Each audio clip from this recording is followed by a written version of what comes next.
라이선싱 콘 2021 이제 딱 2개의 라이브 토크가 준비되어 있습니다.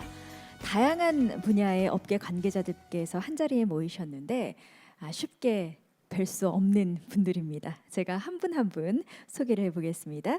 종합 문화 콘텐츠 기업 로커스 대표이자 영화 제작사 사이더스의 대표이신 홍정호 대표님, 세계적인 글로벌 웹툰 플랫폼 네이버 웹툰 IP 사업팀의 이희윤 팀장님, 국내 유일의 광고 기반 무료 스트리밍 플랫폼 운영사인 뉴아이디의 김조한 이사님, 그리고 어제도 뵀었는데요. 한국방송통신대학교 미디어 영상학과 이성민 교수님과 함께하겠습니다.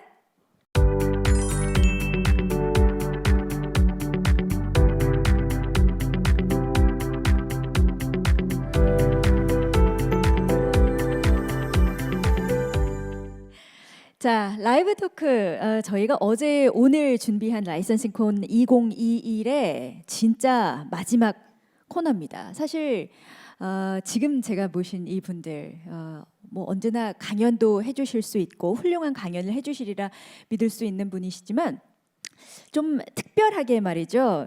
좀 쉽고 편안하고 또 딱딱하지 않게 허심탄회하게 이야기를 하고 싶은 자리를 마련하고 싶어서 네 분을 무대 위로 모셨습니다.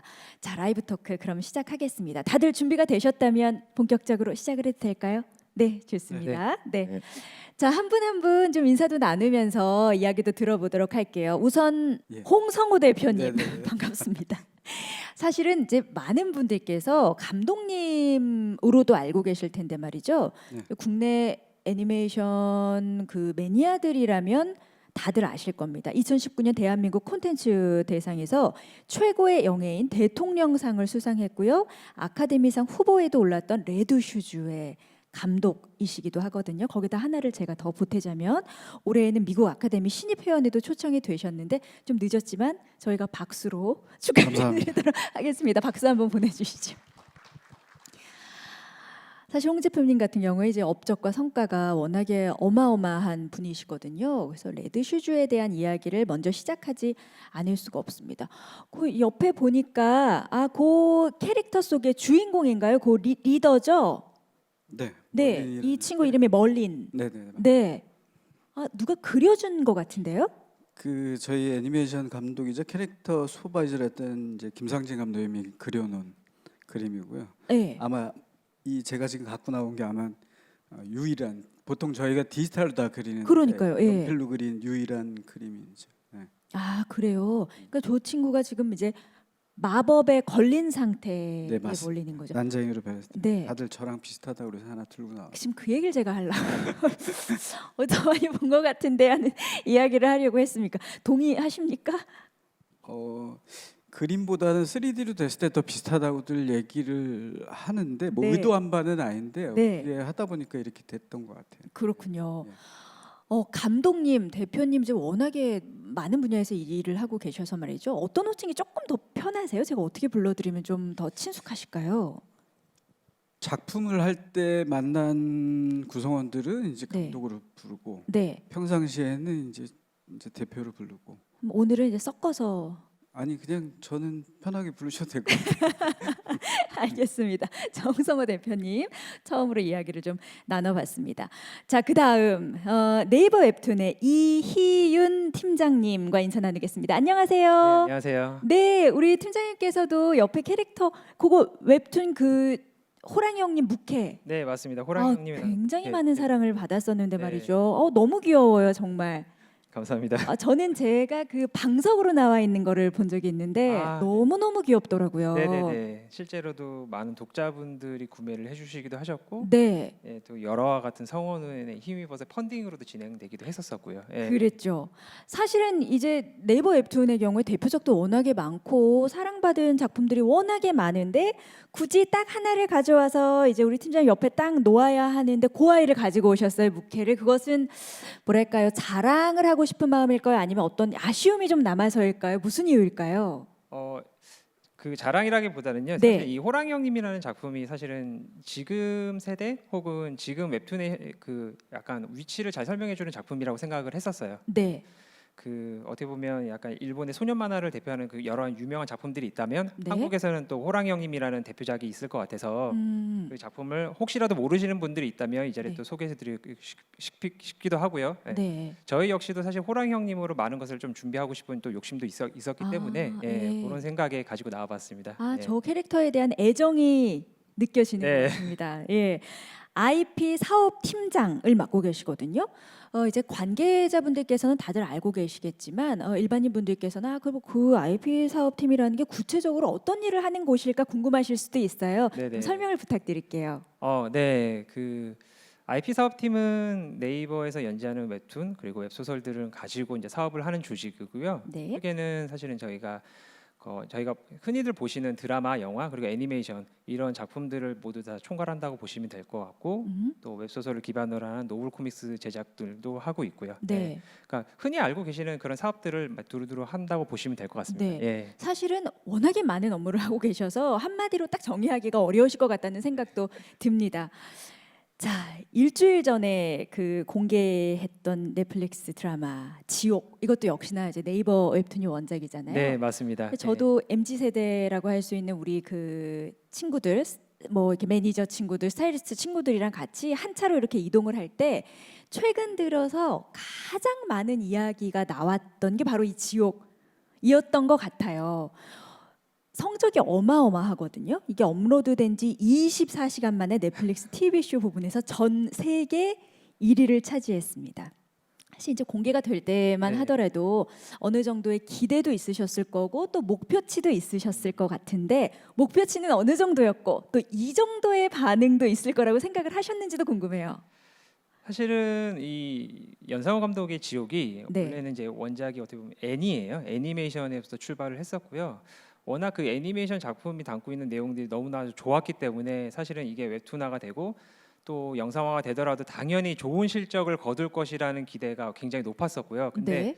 사실은 예전만 해도 아마 이제 이런 글로벌 플랫폼에서 1등을 한다 이런 거는 쉽게 상상을 하지 못했었던 것 같아요. 근데 이제 최근에는 한국 컨텐츠들이 세계 시장에서 너무나 좋은 성적을 거두고 그러니까요. 있기 때문에 사실은 어떻게 보면 속으로 좀 1등을 하지 않을까라는 기대를 하긴 했었는데 네. 뭐 나오자마자 역시나 이제 1등을 하더라고요. 예, 그래서 어떻게 보면 당연한 뭐 기대에 미친 작품이라고 생각을 하고요. 네. 예, 어떻게 보면 또 감독님이 워낙 좋은 작품을 쓰셨기 때문에 그렇게 네. 된 것 같아요. 예. 네. 말씀하신 것처럼 진짜 그 넷플릭스에서 한국 콘텐츠는 그냥 이제 그냥 다 보장되는 그런 콘텐츠가 점점 더 되어가고 있는 것 같습니다. 자, 그러면 우리 그 옆에 계신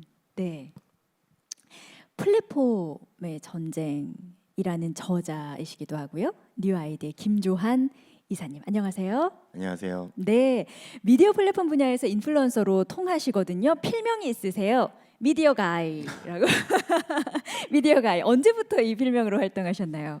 제가 2012년에 이제 LG전자에서 네. 넷플릭스, 아마존, 뭐 유튜브 이런 파트너십 담당을 서포트를 했었는데 네. 그때부터 한국에도 이런 미디어들이 들어오는 날이 올 거고 그런 날에 대해서 어떻게 대비해야 되지 않을까라는 얘기를 네. 2015년부터 그 소셜 네트워크에다가 글을 쓰기 시작했는데 네. 이제 글을 읽어주시는 분들 중에서 이제 미디어 가이라는 얘기를 자꾸 해주셔가지고 그럼 내가 미디어 가이라고 얘기를 해도 되겠다 싶어서 그때부터 얘기를 하게 됐고요. 그 덕분에 이제 출판도 하게 됐었어요. 아, 그렇군요. 그래서 저는 왜 미디어 가이라고 지으셨는지 궁금했는데 이제 읽으시는 분들께서 그렇게 정해 주셨군요. 알겠습니다. 사실 이제 뉴 아이디 같은 경우에는요. 대단해요. 국내 기업으로서는 유일하게 광고 기반 무료 스트리밍 플랫폼 패스트 서비스를 북미, 유럽 등의 해외 시청자를 대상으로 운영을 하고 있는데 사실 조금 낯서실 겁니다. 저도 좀 그렇거든요. 우리나라에서는 아직 이 패스트 서비스라는 게 시행이 안 되고 있는 걸로 알고 있는데 어떤 서비스인가요? 지금 한국에서는 지금 삼성 TV 플러스, 삼성전자 스마트 TV에서 서비스를 하고 있고요. 네네. 해외에서는 진짜로 거의 모든 플랫폼 TV 제조사들이 하고 있는 서비스로 성장하고 있는데 이 패스트라는 게 약자예요. Free Ad Supported Streaming Television이라고 해서 무료인데 광고 기반의 TV라는 얘기고 이제 사람들이 OTT 뭐 넷플릭스니 아마존이니 디즈니 플러스니 미국에서는 이제 TV 홈이 네. 예전에는 방송을 우리가 그 TV를 라이브 TV를 보는 게 시작이었다고 하면 네. 이제 OTT들이 리스트가 나오고 뭘 봐야 될지 고르는 시대가 됐어요. 그러다 보니까 원래 라이브 TV라는 건 존재를 해야 되는데 아예 선택 자체도 못 받게 되는 시대가 된 거예요, 미국에서. 네, 네. 그러다 보니까 원래는 이런 베이직 케이블이라고 하는 원래 우리가 지상파나 이런 데 아니더라도 많은 채널 케이블 채널들이 존재했잖아요. 네. 그런 서비스들이 그냥 OTT 앱처럼 라이브가 하나 묶여서 나오기 시작한 게 페스트였고요. 네. 그러니까 TV 광고주들이 사람들이 넷플릭스나 이런 서비스를 너무 많이 보다 보니까 네. 광고주들이 살 새가 없어지는 거예요. 유튜브는 그 TV 광고를 다 대체할 수도 없고 네. 그러다 보니까 그런 니즈가 맞아서 TV 제조사들이 자체 서비스 뭐 삼성 같은 경우는 삼성 TV 플러스, LG 같은 경우 LG 채널 이런 독자 서비스를 라이브 채널로 만들어서 앱처럼 나옵니다. 그래서 넷플릭스 옆에 뭐 디즈니 옆에 있어서 네네네. 내가 다른 라이브 방송을 보고 싶다, K-팝을 보고 싶다, K-무비를 보고 싶다고 할 땐 들어가서 실시간 채널처럼 편성돼서 광고를 통해서 무료로 볼 수 있는 그런 서비스라고 보시면 됩니다. 이거는 이제 지금 이제 국내에 계신 분들한테는 익숙하지 않은 서비스일 수도 있지만 네. 이거는 시간이 지나면 뭐 어쩔 수 없이 네. 너무나 자연스러운 뭐랄까 새로운 뭐 TV의 시대가 개막이 된달까요? 그런 방식일 수 있겠다는 생각이 드네요. 그렇죠. 이제 OTT 때문이라도 네. TV를 통해서 추가로 돈을 내는 게 고객들이 부담스러워지고 있어요. 그리고 그렇죠. 오히려 젊은 세대들은 그 온라인 게임, 모바일 게임 때문에 광고 보는 게 오히려 그렇게 부담되지 않습니다. 그렇죠. 그래서 네. TV 광고들이 어떻게 보면 그런 패스트 서비스로 전환되면서 네. 헐자리를 찾아가고 그리고 TV에서 더 이상 돈을 내는 게 아니라 광고를 통해서 수익을 얻는 그런 모델들이 계속 활성화되면 이미 미국에선 절반 이상 가구들이 보고 있고요. 네. 유럽에서나 남미에서도 빠르게 성장하고 있어서 한국도 곧 들어오지 않을까 생각하고 있습니다. 그러면 앞으로는 이제 해외에서도 한국의 콘텐츠가 굉장히 많이 더 다양하게 선보일 수밖에 없는 구조네요. 네, 뭐 넷플릭스나 뭐 저희 이제 지금 들어왔던 디즈니 플러스가 모든 콘텐츠를 살 수 없듯이 네. 대한민국 콘텐츠들은 많이 생산되고 있는데 그런 콘텐츠들이 해외 고객들한테 시청자들한테 선보이기 위해서는 이런 식으로 많이 좀 노출이 돼야 될 필요가 있거든요. 그래서 이런 채널 자체는 기존의 OTT 앱처럼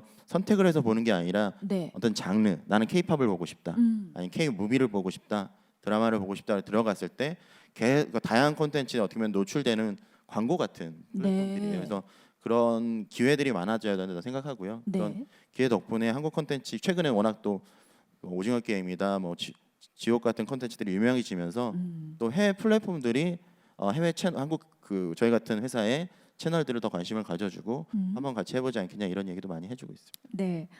이제 아마 이해가 좀 되셨을 거예요. 패스트 서비스라는 게 뭔지 설명을 잘 해주셨는데요. 자, 그렇다면 여기를 한번 보시겠어요, 여러분?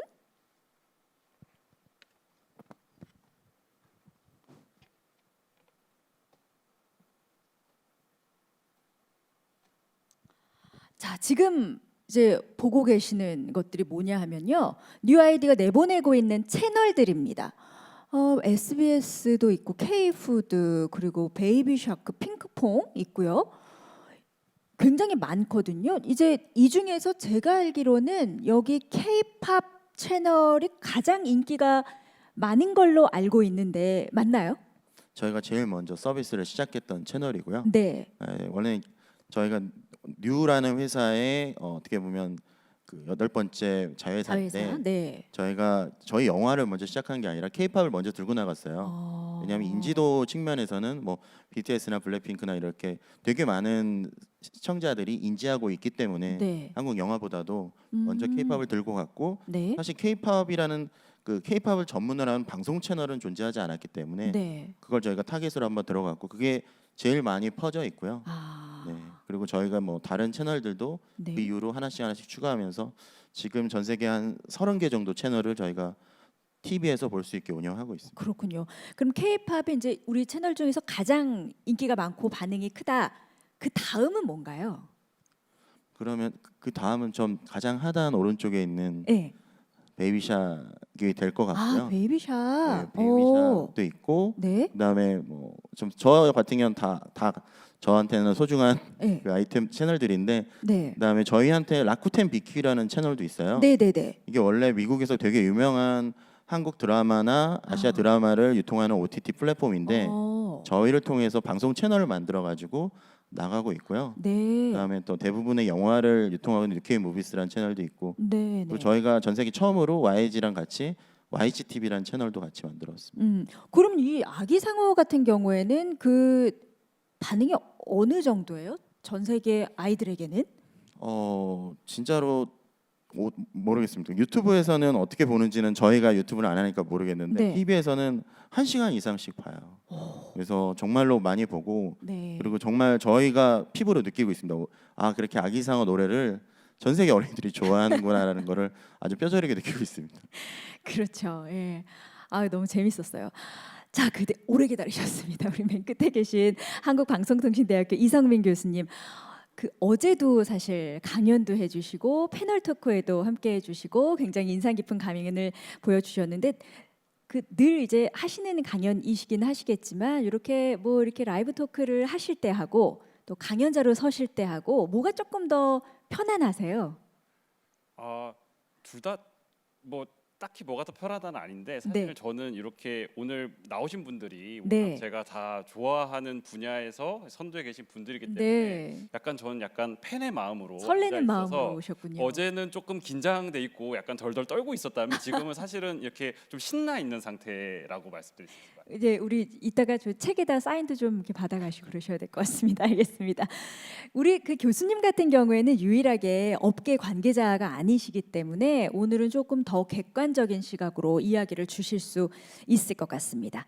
자, 오늘 저희가 나눌 이야기는요. 슈퍼 IP와 깐부 맺는 법입니다. 주제가 좀 꽤 신선하지 않습니까? 어떻게 보십니까, 교수님? 너무 재밌는 주제라고 생각합니다. 그렇죠. 예. 사실은 그 오징어 게임 때문에 다들 요즘은 깐부라는 단어가 유행어처럼 쓰이는데 혹시나 싶어서 설명을 드리자면 놀이할 때 동반자라는 이제 뜻으로 쓰이잖아요. 그래서 슈퍼 IP가 나오면 즉 그러니까 그 탄생하는 것이 중요한 게 아니라 그것이 이후에 협업하고 진행되는 과정이 더 중요한 것이 아닌가라는 의미로 슈퍼 IP와 깐부 맺는 법이라는 주제로 오늘 이야기를 나눠보려고 합니다. 자, 그렇다면 좋은 깐부의 예는 무엇인지 제가 한번 보여드리도록 할게요. 자, 우리 뉴 아이디의 채널은 잠시 내려놓도록 하고요. 짠! 네이버 웹툰에 연재됐던 유미의 세포들, 뭐 이게 드라마로도 얼마 전에 방영이 됐기 때문에 정말 많은 사랑을 받았고 또 이제 제가 안고 있는 요 아이도 유미의 세포들의 캐릭터이기도 합니다. 자, 이렇게 잘 보이시죠? 그 다음 걸 한번 보여드려 볼게요. 그 다음 거. 자, 엄청 귀엽죠? 드라마 유미의 세포들에 나온 세포들 애니메이션이에요. 얘 이름이 출출이 세포죠. 출출이. 얘도 엄청 귀엽습니다. 자, 다음 거 한번 볼게요. 자, 이번에는 얘도 너무 진짜 귀여워요. 이 아이는 히스테리우스입니다. 네, 표정이 진짜 막 살아있는 것 같죠. 정말 조금 짜증스러워 보이기도 하고. 자, 근데 오늘 이 자리에 웹툰의 유미의 세포 그리고 애니메이션 유미의 세포 관계자분들이 다 계시거든요. 이런 기회가 또 없습니다. 그래서 우선 네이버 웹툰의 이희윤 팀장님께 이런 질문을 드려봐도 되는지 모르겠지만 옆에 계신데 애니메이션으로 만들어진 이 유미의 세포들 만족하십니까? 어떠신가요? 너무 만족하고요. 네, 사실은 저희도 이렇게 그 걱정 반 기대 반이었던 것 같아요. 처음에는. 왜냐하면 걱정 반 기대 반. 네. 네. 왜냐면 이게 사실은 여러분들이 보시는 웹툰은 대부분 이제 평면의 이제 2D 이미지거든요. 근데 네. 이거를 이제 3D로 구현하는 것 자체는 사실 어떻게 보면 저희는 아직 거기까지 상상을 해보지 못했고 네. 이걸 3D로 과연 어떻게 나올까 이런 것들에서부터 되게 굉장히 궁금증이 많았었는데 네. 어떻게 보면 약간 그 2D의 웹툰의 사실 그림체를 뛰어넘는 애니메이션을 만들어 주셨던 것 같아요. 그래서 네. 저희가 보는 내내 굉장히 만족했었던 작품이었습니다. 네. 그렇군요. 대변인 굉장히 만족하셨답니다. 감사합니다. 왜냐하면 드라마 유미의 세포들에서 이 3D 애니메이션을 만든 곳이 바로 로커스, 그러니까 홍성우 대표님이 계신 곳이거든요. 웹툰을 3D로 옮기면서 기대도 했지만 약간의 걱정도 있었다 이야기를 주셨거든요. 가장 어려웠던 점은 무엇이었나요? 네이버 웹툰뿐만 아니라 저희도 되게 걱정이 많았던 프로젝트 같아요. 왜 늘 그러냐면 이제 원작이 있고 그걸 좋아하는 팬들이 되게 많은데 그렇죠. 그런 것들을 어떻게 해석해야지 이제 진짜 잘해도 본전인 프로젝트일 워낙 수 팬들이 있잖아요. 많아서 늘 이제 저희가 2D로 돼 있던 이제 그림으로 돼 있던 걸 이제 입체화 시키는 작업들이 늘 이제 늘 고민스러웠던 것 같아요. 작가님은 늘 보던 앵글의 표정들만 보다가 3D로 만들어졌을 때 이게 내가 그린 유미가 아니야라고 할 수도 있잖아요. 그래서 저희가 이제 늘 신경 쓰는 것들은 원래 있던 원작보다 어떻게 하면 이제 조금 더 그 팬들과 관객들이 더 만족할 수 있을까. 그래서 뭐 진짜 뭐 아까 3D로 잠깐 보여주셨지만 이 엉덩이 쉐입은 그다음에 그 웹툰을 봤을 때 보지 못했던 앵글들은 과연 어떻게 우리가 해석해야 되는지 그런 부분들을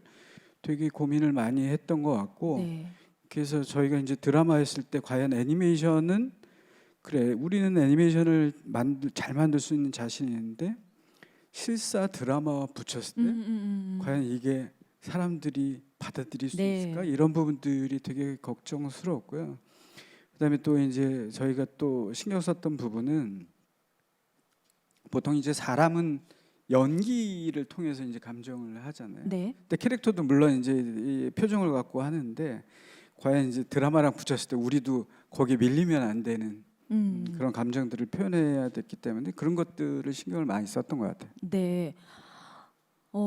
그 다행스럽게도 진짜 그 드라마로 이 세포들을 보시고 나서 정말 많은 팬분들께서 너무너무 귀여워해 주시고 사랑스러워해 주셔서 완벽한 성공이 아닌가 그런 생각도 듭니다. 그렇다면 이제 저처럼 일반인 사람들은요 잘 몰라요. 그래서 이렇게 3D로 만들어지고 나면 너무 귀엽다, 되게 잘했다 하고 끝이거든요. 근데 이제 궁금한 거죠. 이렇게 웹툰이 3D 애니메이션으로 만들어져요. 이쪽으로 이제 홍 대표님한테 넘어옵니다. 그러면 이제 네이버 웹툰에서는 어떤 관여를 하시고 그 사이에 어떤 개입을 하시는지 그게 궁금하거든요. 사실 저희가 어떻게 보면 그 웹툰과 그리고 웹툰의 원작자와 그 영상 제작사 사이의 가교 역할을 한다고 보시면 될 것 같아요. 쉽게 말해서 뭐 하나의 예를 들자면 그 유미의 세포들 애니메이션에서 보시면 그 마을이 나오는 장면들이 있어요. 근데 사실 원작에서는 그 마을이 그냥 평야였었거든요. 아무런 배경이 없는.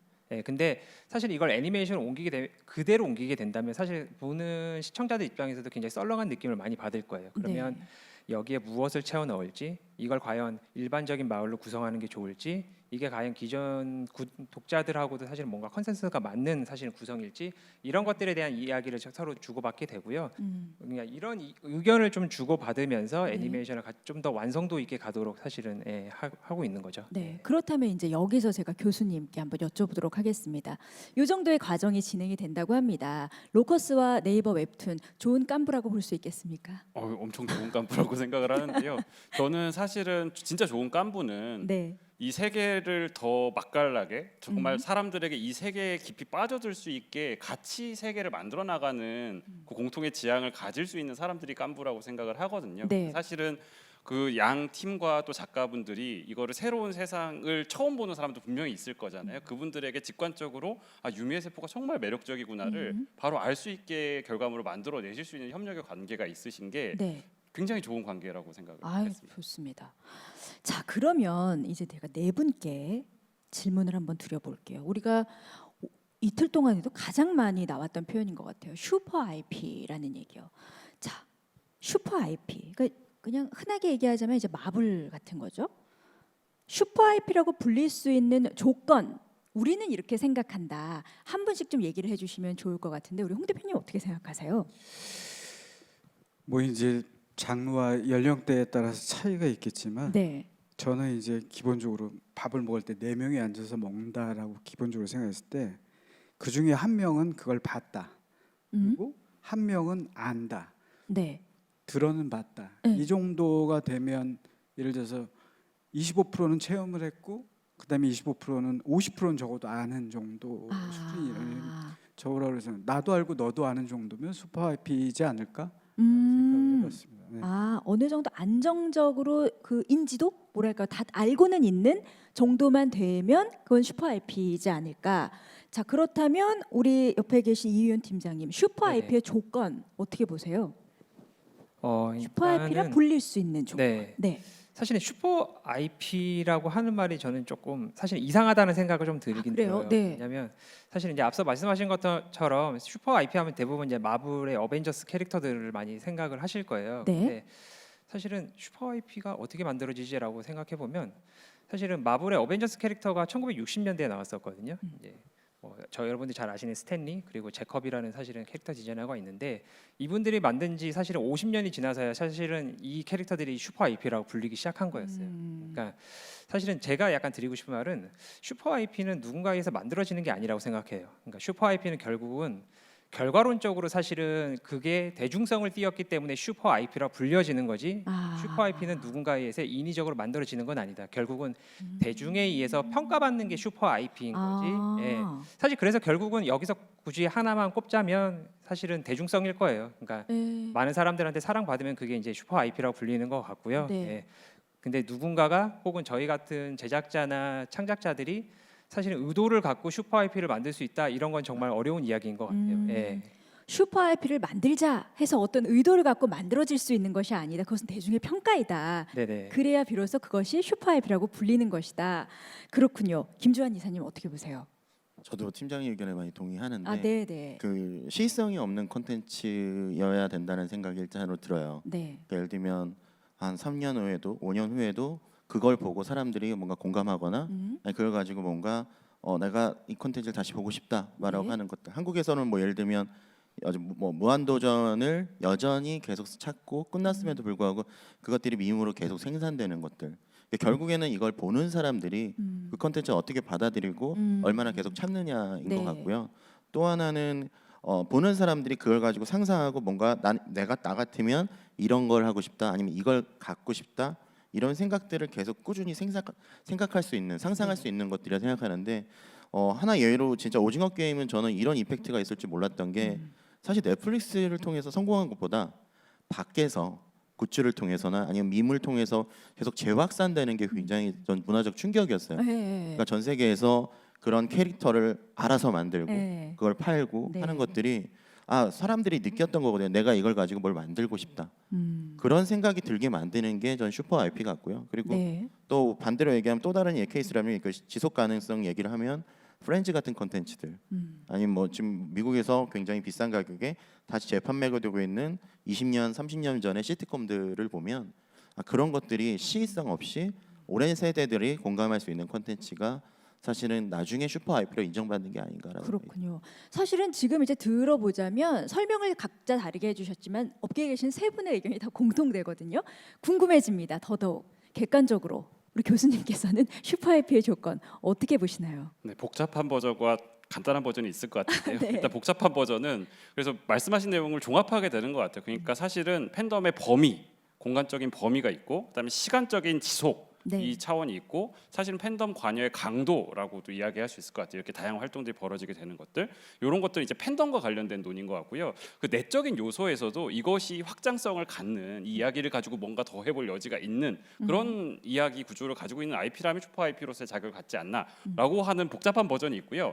단순한 버전은 그냥 그 IP를 좋아하는 내가 자랑스러움은 슈퍼 IP인 것 같아요. 그러니까 자부심을 갖게 하는 내가 이것을 좋아한다는 사실이 나한테 뭔가 고양감을 줄 수 있는 거라면 슈퍼 IP로서 자격을 갖지 않았나 생각합니다. 네, 좋습니다.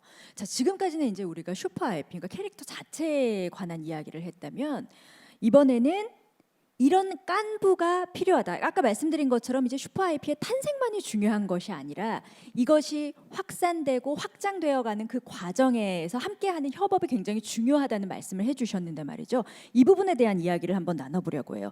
제일 먼저 우리 홍 대표님께 나는 이제 지금까지 이것을 해보니 이런 깐부가 필요하더라. 어려운 질문이시네요. 어렵죠. 네. 근데 뭐 회사도 그렇고 우리 가정도 그렇고 사업도 그렇고 다 이게 특정 어떤 깐부가 필요하다라는 것보다는 제가 이렇게 늘 보면서 느끼는 거는 예를 들어서 뭐 만드는 사람, 유통 배급, 뭐 마케팅하는 사람, 이게 과연 하나도 빠져서 되는 건가? 이런 생각을 늘 하기 때문에 네. 회사에서도 아티스트가 중요해 혹은 재무가 중요해 이렇게 얘기를 따지고 보면 뭐 각자의 입장은 다 있겠지만 네. 회사를 운영하고 스튜디오를 하고 이 뭔가를 만들어내는 데는 네. 만드는 사람, 파는 사람, 그게 제가 늘 경험한 게 누구 하나만 좋은 거는 사업이 잘 안 되더라고요. 만든 사람, 파는 사람, 그 유통하는 사람, 뭐 하는 사람이 투자하는 사람까지 다 좋은 경우만 네. 사업이 성공하더라라고 네. 생각을 해보면 저는 이제 어떤 특정의 깐부 어디가 과연 내가 필요한가라고 생각하면 지금은 그게 다 골고루 갖춰줘야지 소위 얘기하는 슈퍼 IP의 시작을 만들 수 있지 않을까라는 말씀 드리고 싶습니다. 네. 네. 그러니까 IP 산업뿐만 아니라 최고의 파트너, 꼭 필요한 파트너라 하면 다 공통되다. 예, 이런 이야기를 해주신 것 같아요. 자, 우리 그렇다면 이유연 팀장님께서는 깐부, 슈퍼 깐부가 되겠죠? 슈퍼 깐부 어떻게 보시나요? 이게 시대나 상황에 따라서 좀 다를 것 같아요. 네. 근데 요즘 시대에서 보면 나한테 지금 가장 좋은 깐부는 역시 유통사 그 채널인 것 같아요. 네. 그러니까 저도 이제 플랫폼사에서 일을 하고는 있지만 사실은 우리가 지금 만드는 컨텐츠가 과거와 다른가 사실 그렇지는 않은 것 같아요. 우리가 과거에 만들던 컨텐츠를 지금도 만들고 있고 과거에도 좋은 이야기가 있었고 지금도 그 좋은 이야기를 계속 만들고 있어요. 근데 네. 과거에는 우리가 우리나라 사람들한테만 그 이야기를 보여줬다 그러면 지금은 그 이야기를 전 세계 사람들한테 보여주고 있다는 차이만 있을 뿐인 것 같아요. 네, 근데 네. 사실은 그 이야기가 우리뿐만 아니라 그들도 좋아하더라의 차이에서 사실은 어떻게 보면 이 글로벌 붐이 불고 있는 거거든요. 네. 그렇기 때문에 어떻게 보면 지금 시대에서는 우리 이야기를 글로벌에 더 많은 사람들한테 보여줄 수 있는 채널 그리고 그런 깐부가 있어야 사실 좋은 전략이 아닌가, 좋은 깐부가 아닌가라는 생각이 듭니다. 네, 네. 충분히 그럴 것 같습니다. 이해가 됐습니다. 우리 김주환 이사님은 어떻게 생각하세요? 예, 저도 결국에는 이 컨텐츠를 세상에 내보낼 수 있게 해주는 파트너가 제일 먼저 있어야 된다고 생각을 네. 하고 그것도 컨텐츠를 다 만들고서가 아니라 컨텐츠 기획 단계부터 그 컨텐츠에 대해서 어느 정도 믿음을 가지고 같이 발전시켜줄 수 있는 파트너가 있어야 사실은 되게 중요하다고 생각을 해요. 그러니까 네. 컨텐츠 다 만들고 나면 유통할 수 있는 기회는 되게 적어져요. 근데 컨텐츠를 개발할 때 어디든 세상에 이 컨텐츠를 믿고 세상에 보내려고 노력해주는 같은 사람이 있으면 정말 퍼뜨릴 수 있는 기회가 되게 많아지거든요. 그래서 초기에 이거 내 거니까 꽁꽁 싸매고 있고 뭔가 하려고 하는 것보다는 네. 정말 많은 사람들과 손을 좀 같이 잡는 게 중요하고 그게 더더욱 뭐 해외 쪽에다가 유통할 수 있는, 그러니까 국내에서 좋은 파트너도 좋지만 해외까지 같이 가져갈 수 있는 파트너를 먼저 찾는 게 네. 중요할 것 같다고 생각해요. 네, 네. 아까 우리 그 홍 대표님께서 그런 이야기를 하셨잖아요. 이제 한쪽만 좋아서는 이게 잘 되지 않더라. 한쪽만 좋은 파트너를 좋은 파트너를 할 수는 없다는 이야기를 해주셨는데 그렇다면 같이 협업하는 양쪽의 파트너가 모두 행복할 수 있는 깐부. 가장 어려운 질문을 드린 것 같아요, 우리 교수님한테. 근데 사실 오늘 뭐 다 말씀해준 내용들을 네. 저는 뭐 계속 종합하는 위치에 있는 것 같은데요. 저는 계속 나오는 포인트가, 그러니까 이 콘텐츠의 매력에 대해서 서로 정말 알아보는 사람, 네. 이거가 중요할 것 같고, 그렇죠. 저는 네. 요새 그런 뭐 비유를 들자면 그러니까 옆반 친구인데 나를 좀 옆반에 소개시켜줄 되게 좋은 친구 있으면 좋을 것 같아요. 근데 저희가 반 친구끼리만 놀았던 건 아닌가. 그동안 장르끼리 이렇게 놀다가 지금은 그런 거 없이 정말 이 친구 진짜 좋은 친구인데 이렇게 좀 적극적으로 알려줄 수 있는 그런 사람이 있으면 좋겠다 생각이 드는데 네. 그런 새로운 친구들이 많이 생겨나고 있는 것 같아요. 사실 네. 라이선싱폰에서 뭐 여러 가지 그런 뭐 사실 UID 같은 그 패스트 서비스도 글로벌로 그런 콘텐츠를 확장해 주시는 분들이 거고 또 사실 로커스가 네이버에게는 그 유미의 매력을 새롭게 발견해 주는 역할을 네, 해주시는 네. 분들이잖아요. 이런 약간 중매쟁이 같은 역할들이 더 많이 필요하지 않을까 이 생각이 드네요. 서로가 서로를 딱 알아봐 줄 수 있는 파트너, 그 안에 여러 가지 의미들이 함축되어 있지 않을까 하는 생각이 듭니다. 자, 그렇다면 저희가 이제 짧은 시간이지만 뭐 코너 속에 코너도 있고 뭐 난리 났습니다 지금. 그래서 이번에 코너 속에 코너를 한번 진행해 보려고 하는데요. 코너명은 만약에라고 지어봤습니다. 만약입니다. 자, 제가 예시 하나를 드릴 거예요. 이제 네 분께서는 상상의 나래를 지금부터 막 펴주시길 바랍니다. 첫 번째 만약입니다. 홍 대표님, 만약에 당신에게 슈퍼 IP가 있습니다. 어떻게 라이선싱 하시겠습니까? 어떻게? 어떻게? 저는 이제 우리 회사 유미의 세포도 이제 그 하나의 예인데 이제 적어도 이제 저는 이제 유미의 세포도 슈퍼 IP라고 생각하거든요. 네. 어쨌든 한국을 대표하는 웹툰에서 대표하는 이런 웹툰과 웹소설과 소위 사람들에게 정말 제가 아까 말씀드린 소리 많이 알려진 컨텐츠들을 3D 자산화하는 게 저희 전략이자 목표예요. 네. 그래서 이제 지금 이제 세상이 요즘 너무나도 많이 얘기하는 메타버스를 누가 플랫폼이 될지 모르고 누가 뭐가 될지 모르지만 어쨌든 이 이야기와 이 웹툰과 이런 캐릭터들을 3D 자산화해서 저희가 그 캐릭터의 스토리와 공간과 소리와 이런 것들을 만들어내는 일들을 해야 되겠다라고 생각을 하고 있어서 네. 그래서 이제 유미의 세포도 이제 저희가 그런 시도를 하고 있고 예를 들자면 기존의 애니메이션을 만들던 방식을 똑같이 답습한 게 아니고 예를 들자면 유미의 세포를 이번에 제작을 할 때는 애니메이션의 기존에 제작하던 방식보다는 이제 게임 엔진이라는 걸 사용을 해서 이제 소위 메타버스가 됐던 게임이 됐던 디지털로 이제 엄청난 확산을 가져올 수 있는 어셋들을 쌓아가는 게 저희 목표였어요. 그래서 네. 이제 유미의 세포를 시작으로 해서 다른 IP들도 다 그렇게 세워갈 거고요. 그래서 저번에 이제 슈퍼 IP를 갖고 뭘 할 거냐 그러면 3D 디지털 자산화한다. 아, 3D 라이선싱 이야기를 해주셨거든요. 이제 이쯤에서 이제 제가 또 하나 보여드릴 게 딱 생각이 났는데 로지 다들 아시죠? 예. 뭐지? 하신다면 아마 이 사진을 보시면 다들 생각이 나실 겁니다. 잠시만요. 자, 아유 얘야 잠깐만 내려가 있어라. 자, 바로 이 여성입니다. 이 여성 아시겠죠? 예. 요즘 아마 광고 속에서 굉장히 많이 보셨을 거고 진짜 사람인 줄 다들 아셨다가 가상 그 모델이라는 거를 아시고는 다들 깜짝 놀라셨을 텐데 저도 처음 보고 뭐랄까요? 너무 묘한 거예요. 그러니까 멋있다고 표현을 해야 될까요? 아주 인상적이었었거든요.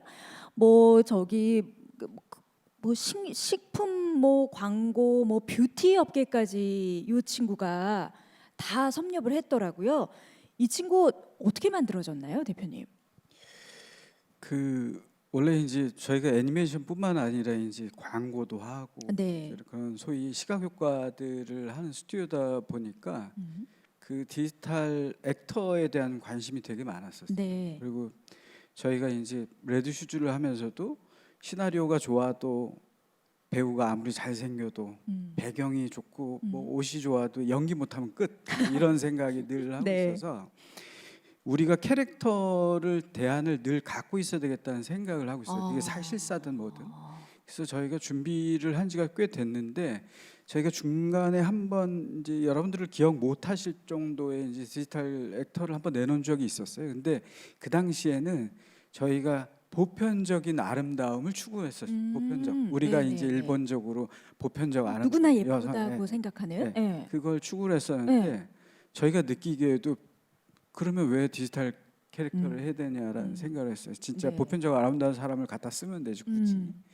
그래서 저희가 좀 다른 방향을 가야 되겠다라고 생각을 해서 이제 저희가 어떻게 하면 사람과 싸워서 이길 수 있을까라는 생각을 했고 그래서 인스타그램도 너무 많이 사람들이 올리고 예쁘고 보편적 아름다움을 추구하는 게 너무 많다 보니까 네. 거기서 다른 점을 저희가 추구하다 보니까 좀 기존에 하던 지금 아마 대한민국에 있는 모든 대기업과 뭐 플랫폼이고 뭐고 CG를 하는 쪽에 관심 있는 쪽은 다 디지털 액터를 하고 있는데 과연 그거를 어떻게 다르게 할까 하는 와중에 이제 저희가 이제 조금 더 매력적이고 네. 조금 더 모델스러운 쪽으로 더 특이한 쪽으로 가져갔던 것 같아요. 그래서 이 로지 같은 경우는 저희가 만들 때도 쭉 좀 늘 지금도 광고나 이런 제작할 때도 어려운데 이 양미간이 보통 사람보다 굉장히 넓어요. 그래서 보면 이렇게 되게 사시로 좀 보인다든지 네. 뭐 그런 여러 가지들을 고려를 하고 저희가 이제 기획을 했던 것 같습니다. 네. 사람을 이길 수 있는 사람이 이겼어요. 사실 광고계 블루칩이 됐기 때문에 정말 이겼거든요. 제가 알기로는 이제 이 친구들이 이제 뭐 홈쇼핑도 할 수 있을 지경까지 될 것이다. 곧 내년, 빠르면 내년에. 진짜 그렇게 될까요? 교수님 어떻게 보세요? 일단은 더 이상 사람들이 꼭 사람일 필요는 없다라는 생각은 하기 시작한 것 같아요. 네. 그런 면에서는 저런 분들이 더 확산될 배경은 넓어졌다는 생각은 들고요. 근데 한 가지 고민은 저분들의 매력을 앞으로 어떤 식으로 보여줄 건가에 대해서는 조금 더 전략적인 고민들을 해야 되진 않을까? 그러니까 지금은 비주얼로서는 굉장히 매력적으로 보여주는 데는 성공했고요. 네. 저들이 정말로 살아 움직이게 하는 과정들은 훨씬 어려운 작업들이 되지 않을까 그런 생각하고 있습니다. 네, 좋습니다. 자, 코너 속의 코너 두 번째 만약에입니다. K 콘텐츠에 대한 관심이 전 세계적으로 워낙에 뜨거운 때예요. 만약에 예전이 아니라 딱 지금의 환경입니다. 딱 지금의 환경에서 우리 대표님들께서 예전에 진행하셨던 프로젝트를 다시 한다면 내가 해왔던 것들 중에 어떤 프로젝트를 어떻게 한번 진행해 보고 싶으신지 그게 너무나 궁금하거든요. 우리 이희연 팀장님부터 한번 여쭤볼까요? 네네. 네. 사실 좀 비슷한 얘기인 것 같기도 한데 사실은 뭐 저희가 영상이나 애니메이션으로 제일 처음에 그러니까 비교적 초창기에 나왔었던 게 이제 마음의 소리 뭐 애니메이션이나 드라마들이 있었거든요. 네. 근데 사실 마음의 소리 안에 캐릭터들이 정말 많이 등장해요. 실제로 되게 우스꽝스러운 캐릭터도 있고 정말 이런 캐릭터도 있나 싶은 것들이 있는데 아마 지금 시점에서 제가 만약에 마음의 소리를 무언가를 한다면 뭔가 마음의 소리를 활용한 뭔가 가상 세계를 만들 것 같아요. 그러니까 요즘에는 이제 그걸 이제 메타버스라고 부르고 있는데 앞에서도 이제 얘기를 하셨고 사실 이제 메타버스라는 이 가상 공간에서는 사실 어떻게 보면 내가 그 캐릭터가 될 수도 있고 그 캐릭터로 빙의가 될 수도 있고 혹은 내가 그 가상 세계 운영자로서 뭔가 새로운 이야기를 전달해 줄 수도 있고 뭐 더 나아가서는 콘서트나 또 다른 것들을 뭐 굿즈를 판매할 수도 있고요. 네. 그래서 어떻게 보면 이런 마음의 소리를 하는 가상 세계를 만들어서 어떻게 보면 더 많은 독자들이 더 다양한 방법으로 즐기게 할 수 있는 방법을 더 고민하지 않을까? 네. 뭐 그럴 것 같습니다. 예. 지금의 상황이 아주 반갑기도 하시면서 예전에 했던 프로젝트들에 대한 어떤 아쉬움 같은 것도 당연히 있으실 수밖에 네네. 없을 것 같다는 생각이 듭니다. 이번 만약에는요, 이제 김주환 이사님께 한번 드려볼게요. 그 옆에 책에 놓여져 있잖아요. 미디어 가이 플랫폼 전쟁 쓰신지 이미 3년이 지났어요. 사실은 네. 요즘 더 핫하고 더 관심이 많은 책인데 지금 상황입니다. 3년 전이 아니라 지금 이 플랫폼 전쟁에 조금 더 뭘 추가할 수 있다. 뭘 더 넣고 싶으세요? 한국 이야기를 더 많이 쓰고 싶어요. 왜냐하면 그때 당시에는 한국에서는 이런 미디어 플랫폼이라는 게 막 확산되던 시절은 아니었고요. 네. 그래서 중국과 북미에서의 서비스들이 곧 전 세계를 닥칠 거라고 생각을 하고 썼었는데 이제는 이제 글로벌에서 한국 콘텐츠들의 위상은 더욱 넓어질 수밖에 없는 상황이고 그러면 어떤 플랫폼들과 싸우거나 협력하거나 네. 아니면 한국 콘텐츠가 어떤 방향으로 가야 될지 저도 지난 2년간 뉴아이디라는 회사에서 생활해 보면서 콘텐츠의 방향성이나 어떤 지역에서는 이런 장르가 잘 통하더라 이런 것들을 많이 깨달아서 네. 그런 부분들에 대한 이야기를 하지 않을까 싶은데 회사에서 허락하지 않을 것 같습니다. 네. 자, 오늘 이틀 연속으로 함께해 주신 우리 교수님. 예. 이 시간들이 사실은 모두에게 굉장히 그 협력적인 도움이 되는 시간이 될 것 같다는 생각이 들어요. 어떻게 보시나요? 저는 사실 오늘 한 분 한 분 말씀들도 너무 소중한 내용들을 네. 말씀해 주셨고요. 저는 저희가 그런 마음, 제가 오늘 좀 감상적으로 팬의 마음이라서 감상적으로 말씀드리는 것 같은데 뭔가 우리 IP를 가지고 정말 잘해보자라는 마음들이 여기저기서 많이 모이는 것 같아서 그런 에너지들이 사실 저희 K 콘텐츠의 힘이 아닌가 이런 네. 생각들이 듭니다. 이번 기회에 정말 모두에게 매력적인 걸 한 번 더 만들어 보겠다 이런 마음들로 의기투합할 수 있는 자리들이 더 많았으면 좋겠다는 생각도 합니다. 좋습니다. 네, 오늘 정말 좋은 이야기 해주신 우리 네 분의 패널분들께 너무나 감사의 인사드리고요. 말씀해주신 부분들을 우리가 유념해서 장기적인 관점에서 K 콘텐츠 유니버스를 만들어 볼 수 있지 않을까 하는 생각이 듭니다. 함께해 주신 여러분 고맙습니다. 참고로 우리 오늘 교수님 가시기 전에 너무나 팬이시니까 다들 사진 한 장씩 남겨주시길 부탁드리겠습니다. 고맙습니다. 감사합니다.